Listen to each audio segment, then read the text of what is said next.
2008 সাল থেকে এই দেশের মানুষ আর নিরপেক্ষভাবে ভোট প্রদান করতে পারে না, নিরপেক্ষভাবে তারা তাদের যে প্রতিনিধি সেই প্রতিনিধি নির্বাচন করতে পারে না, তাদের সরকার নির্বাচন করতে পারে না।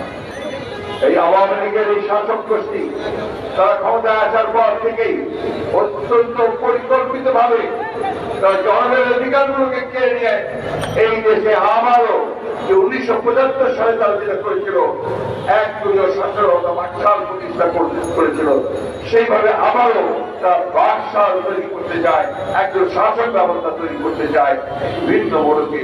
এই মোড়কটা হচ্ছে গণতন্ত্রের মোড়ক।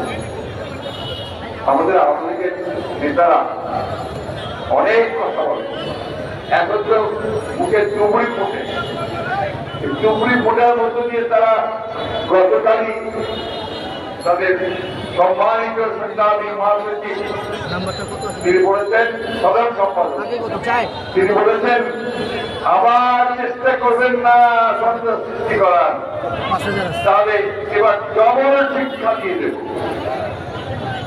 বন্ধুগণ, বিএনপি কখনোই সন্ত্রাস করে না, বিএনপি সন্ত্রাসের ইতিহাস নেই, সন্ত্রাসের ইতিহাস আপনাদের। আমি বহুবার বলছি, সন্ত্রাসের মধ্য দিয়ে আপনাদের জন্ম। আপনারা যখন আওয়ামী লীগের বড় ভাসানী সভাপতি ছিলেন, সেই বড় ভাসানীকে আপনার বিতাড়িত করে মেরে তাড়িয়ে দিয়ে তাকে রূপমহল থেকে বের করে দিয়েছিলেন। তারপরেই বড় ভাসানী বাইরে বেরিয়ে গিয়ে বাবুবাড়ির সেদিন ম্যাপ তৈরি করেছিলেন। সেই ইতিহাস আমরা ভুলে যাই, আমরা ভুলে যাইনি যে পুরো পাকিস্তান আমলে এখানে যে পার্লামেন্ট ছিল, অ্যাসেম্বলি ছিল, কলেজিং পরিষদ ছিল, সেই পরিষদের কলেজিং পরিষদ ডেপুটি স্পিকারকে আপনারাই পিটিয়ে হত্যা করেছিলেন। আমরা ভুলে যাইনি সে কথা, আমরা ভুলে যাইনি। এই সন্ত্রাসের মধ্য দিয়েই আপনারা এই দেশের জনগণের সমস্ত ন্যায়সঙ্গত দাবি যে আন্দোলন, সে আন্দোলনকে জমিয়ে দিচ্ছেন গত 18 বছর ধরে। বন্ধুগণ, আজকে দুর্ভাগ্য, এই জাতির যে জাতি স্বাধীনতার জন্য লড়াই করেছিল, যে জাতি গণতন্ত্রের জন্য লড়াই করেছিল, যে জাতি ভোটের অধিকারের জন্য লড়াই করেছিল, মুক্তির জন্য লড়াই করেছিল, প্রাণ দিয়েছিল, সেই জাতি আজকে তার সমস্ত গণতান্ত্রিক অধিকারগুলো থেকে বঞ্চিত হয়েছে। গণতান্ত্রিক অধিকার নয় বন্ধুগণ, আজকে মানুষ তার অর্থনৈতিক অধিকার থেকে বঞ্চিত হচ্ছে। এখানে তারা ভয় করে যে তারা উন্নয়নের লহরি বইয়ে দিচ্ছে, অনেক ফ্লাইওভার হচ্ছে, রাস্তা হচ্ছে, কাঠ হচ্ছে। সাধারণ মানুষের কি অবস্থা? সাধারণ মানুষের বাজারে গেলে তারা কিছু কিনতে পারে না, চাল কিনতে পারে না, ডাল কিনতে পারে না, পেঁয়াজ কিনতে পারে না, রসুন কিনতে পারে না। আর প্রতিদিন প্রায় প্রতিদিনই বলা যায় যে প্রত্যেকটা জিনিসের দাম বৃদ্ধি পাচ্ছে। বিদ্যুতের দাম বাড়ছে, গ্যাসের দাম বাড়ছে, এবং রেলের ভাড়া বাড়ছে, বাসের ভাড়া বাড়ছে। এই যে আপনার রিক্সাওয়ালা ভাইরা যারা দূরে দূরে দাঁড়িয়ে আছেন, এখানে তাদেরকে জিজ্ঞেস করুন তারা কিভাবে তাদের জীবন সংসার চালাচ্ছে, কিভাবে পায় না, একবেলা খায়, দুবেলা খেতে পায় না। প্রত্যেক এবং কি আপনার মধ্যবিত্ত যারা, তাও তাদের খাওয়ার জন্য চেঞ্জ করে ফেলেছে বন্ধুগণ, করে আজকে সামান্য খাওয়া খেয়ে ফেলে থাকে। অনেকে ফিরে চলে যাচ্ছে গ্রামের বাড়িতে, সেখানে গিয়ে জীবনযাপন করার চেষ্টা করছে। ঢাকা শহরে তারা থাকতে পারছে না, কুড়ি উঠতে পারছে না। বন্ধুগণ, ব্যাংক লুটপাট করে শেষ করে দিয়েছে, ব্যাংকের নতুন নতুন আইন করছে, যারা ঋণ খেলাপি, যারা ব্যাংক লুটপাট করছে তাদের শাস্তি। এমনকি বাংলাদেশ ব্যাংক যেটা নিয়ন্ত্রণ করার কথা কেন্দ্রীয় ব্যাংক, তারাও আজকে একই সঙ্গে যুক্ত হয়েছে।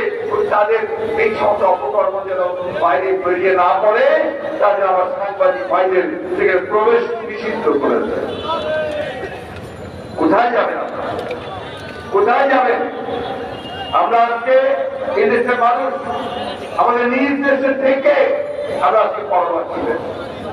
আমরা চিকিৎসার জন্য বিদেশে যাওয়ার জন্য আদালত থেকে নোটিশ দিয়ে যখন আমরা এয়ারপোর্টে যাই, ওই এয়ারপোর্টে আমাদেরকে 1 ঘন্টা ধরে আজকে আটক রাখা হয় বিভিন্ন কারণে, এবং সহজে ছাড় দেওয়া হয় না। আওয়ামী লীগ দাবি করে তারা দেশ চালাচ্ছে, আসলে কি তারা দেশ চালাচ্ছে? তারা দেশ চালায় না, এক অদৃশ্য শক্তি দেশ চালাচ্ছে বন্ধুগণ। এবং যাদের নির্দেশে তারা আজকে বাংলাদেশে মানুষের অধিকারগুলোকে কেড়ে নিয়েছে। আমাদের রাষ্ট্রযন্ত্র, তার মধ্যে আমাদের পুলিশ বাহিনী আছে, আইন শৃঙ্খলা রক্ষাকারী বাহিনী আছে, আমাদের প্রশাসন আছে, বিচার ব্যবস্থা আছে, প্রত্যেকটি প্রতিষ্ঠানকে তারা আজকে কক্ষিগত করেছে, দুর্যোগন করছে। তাদের লোক ছাড়া কেউ কোথাও যেতে পারে না। চাকরি হয় না, আমার যুবক ছেলেদের জিজ্ঞেস করে থাকেন। অনেকে নিজের পরীক্ষা দেয়, বিভিন্ন পরীক্ষা দেয়, তাদেরকে সেই চাকরি দেওয়া হয় না, তাদের ডিএনএ টেস্ট করা হয়। তারা কোন দলে বাবা, চাচা, মামা, ভাই কেউ বিএনপির সঙ্গে জড়িত কিনা, তাহলে আর তার চাকরি হবে না, পাশ করেও কোয়ালিফাই করেও বলতে পারবে। আর টাকা ছাড়া কোনো চাকরি হয় না, তাও 1-2 টাকা নয়, লক্ষ লক্ষ টাকা। একজন পিওনের স্কুলের একটা পিওনের চাকরি 15 লক্ষ টাকা দিতে হয়। এই একটা অবস্থায় তারা নিয়ে এসে চলেছে। একদিকে দুর্নীতি, একদিকে অনিয়ম, একদিকে পুরো জবাবদিহিতা নাই। আর নির্বাচন ব্যবস্থা ওটা তো সম্পূর্ণভাবে তারা কি হয়েছে, তো প্রতিবার নির্বাচনে একটা নতুন নতুন কৌশল গ্রহণ করে। এবার গ্রহণ করেছে দামি নির্বাচন। আপনারাই বলছেন, সাংবাদিক বাইরেই বলছেন দামি নির্বাচন আছে। দামি নির্বাচন আপনারা সবাই জানেন কি, আওয়ামী লীগ ইলেকশন করবে, সেই সঙ্গে ক্যান্ডিডেট, অপোজিশন ক্যান্ডিডেট বাড়াবে, সেটাও দামি প্রতিনিধি থাকবে, দামি ক্যান্ডিডেট। আর সেই সঙ্গে ওই যে গৃহপালিত দল, তাদেরকে তারা সিলেক্ট করে দেবে, সিলেক্ট করে দেবে যে আপনার দল থেকে 10 জনকে আমরা পার্লামেন্টে আসতে দেবো। যদি না দেওয়া হয় তখন তারা আমার কান্নাকাটি করে দেয়, তো তাহলে আমি আর নির্বাচনে যাবো না। তখন আমরা ঠিক আছে, ঠিক আছে, তুমি 10টাই কমা যাও। এই একটা অবস্থার মধ্যে নির্বাচন ব্যবস্থা কি বেরোচ্ছে, একটা ক্যারিকেচার, একটা তামাশা, একটা কৌতুক। আমরা এই জন্য স্বাধীন করিনি ভাই, আমরা এই দেশ স্বাধীন করেছিলাম এই দেশের মানুষ রক্ত দিয়ে অধিকারকে প্রতিষ্ঠিত করবার জন্য। তারা বলেন বিভিন্ন সময়ে এখন নাকি গণতন্ত্র প্রতিষ্ঠিত হয়েছে। এই যদি গণতন্ত্রের চেহারা হয় তাহলে এরশাদ সাহেবরা যাবে কোথায়, তাহলে হিটলার যাবে কোথায়, মুসলমান যাবে কোথায়? বন্ধুগণ, নমরুদ, ফিরাউন, হিটলার কেউ টিকে থাকতে পারে না এই ব্যবস্থা টিকে থাকতে পারে নাই। ওই এরশাদ ও আইয়ুব খান আছে, ভুলে যাবেন না। এই দেশের মানুষ কিন্তু লড়াকু মানুষ, বিদ্রোহী সাবজুকেশন কখন মেনে নেয় না। স্বাভাবিকভাবে হয়তো আন্দোলন কিছুটা ভাটা করতে পারে। অনেকে বলেন যে আমার আন্দোলন চলছে, আমার নেতা তাকে মিথ্যা মামলা দিয়ে বিদেশে নিবাস রাখা হয়েছে, তিনি যখন দেশে ফিরতে পারেন না। যখন আমার এই টুকু মুসলদের শুরু করে ইরাক থেকে শুরু করে তারা যখন জেলের মধ্যে আবারও হয়ে আছে, তখন তো এই আন্দোলন চলছে। প্রতিটি কারণ তো এখন মানুষ যারা আজকের নেতা কর্মী আছে তারা আন্দোলন করছে।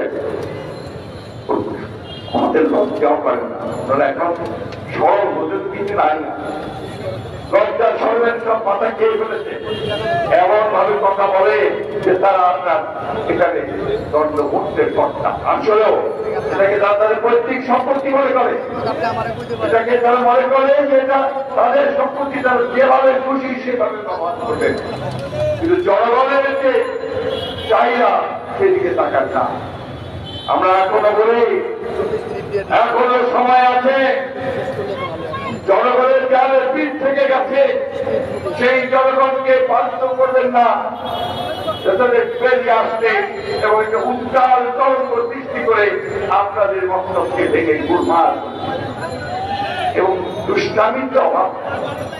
আর তাই অক্টোবর আমরা তো গত 5-6 বছর ধরে একদম পিসফুল আন্দোলন করছি। আমরা কখনো কোথাও কোন রকম ঝগড়া করতে যাইনি, হরতালে যাইনি।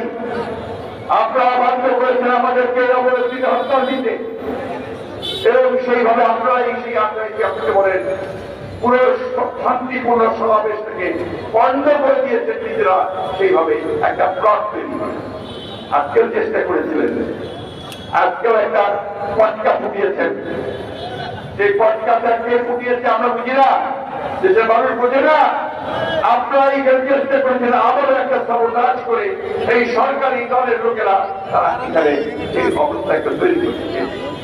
বন্ধুগণ, তরুণ যুবক, আমি আপনাদের বলতে চাই, কোন দেশের কোনো মুক্তি হয় না, তার স্বাধীনতা রক্ষা করা যায় না যদি তরুণ এবং যুবকেরা এগিয়ে না।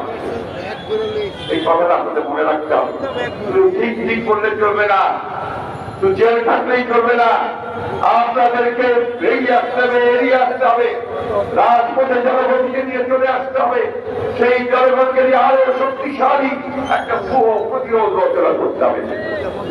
অন্যথায় আমার স্বাধীনতা, আমার সর্বমুহূর্ত সব বন্ধুগণ, বক্তব্য দীর্ঘ করতে চাই না, একটি কথা বলি আমি অবশ্যই শেষ করতে চাই। দেশের আমাদের শুধু নয়, সারা বাংলাদেশের বাংলাদেশের এবং সমগ্র পৃথিবীটাই মনে করি যে গণতন্ত্রের তিনি হচ্ছেন একজন অতন্ত্র প্রহরী আবশ্যিক তিনি এখন লড়াই করে চলেছেন। তার মুক্তি গণতন্ত্রের মুক্তি, তার মুক্তি রাষ্ট্রের মুক্তি, স্বাধীনতার মুক্তি। আমাদের যে স্বপ্নটা করে করে গেছেন তাদের মুক্তি আমাদের এই আমি নামগুলো একটু আপনার জানাই শোনাই, যে যারা যারা আছেন আমাদের নেতারা যাদের নাম দিয়েছে।